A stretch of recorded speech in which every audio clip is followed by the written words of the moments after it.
भोपळ्याची हकालपट्टी झालीच पाहिजे. निकृष्ट काम करणाऱ्या कंत्राटदारावर कारवाई झालीच पाहिजे. राजेंद्र भोपळे हटाव. बीड बचाओ. राजेंद्र भोपळे हटाव. बीड बचाओ. राजेंद्र भोपळे हटाव. बीड बचाओ. राजेंद्र भोपळे हटाव. बीड बचाओ. जोर आधी पाहिजे. मनमानी कारभार करणाऱ्या राजेंद्र भोपळेची हकालपट्टी झालीच पाहिजे.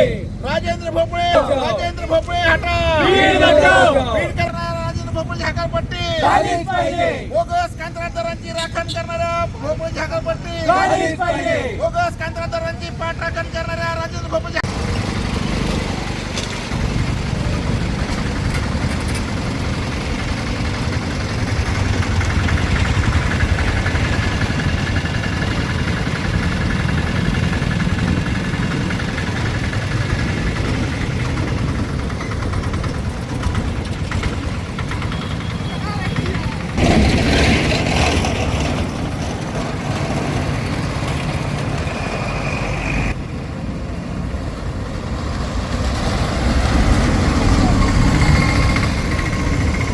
शहरामधले जे राष्ट्रीय महामार्ग आहेत ते अत्यंत रखडलेले आणि अत्यंत निकृष्ट दर्जाचे आहेत.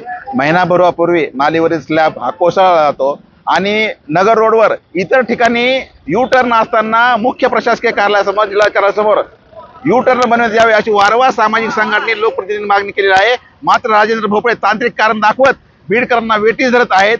आणि दुसरी गोष्ट म्हणजे निकृष्ट काम करणाऱ्या कंत्राटदारांची भोपळे पाठराखण करत आहेत वारंवार. त्यामुळे आमची अशी मागणी आहे की बीड शहर वाचवण्यासाठी आणि बीड शहराला वेठीस धरणाऱ्या राजेंद्र भोपळेची बीड जिल्ह्यातून हकालपट्टी करावी यासाठी आम्ही सगळे सामाजिक कार्यकर्ते जिल्हाधिकारी कार्यालयासमोर निदर्शने करीत आहोत. जर ते भोपळेला हटवलं नाही तर भविष्य काळामध्ये आम्ही रस्त्यावर उतरून मोठ्या प्रमाणात तीव्र आंदोलन करू.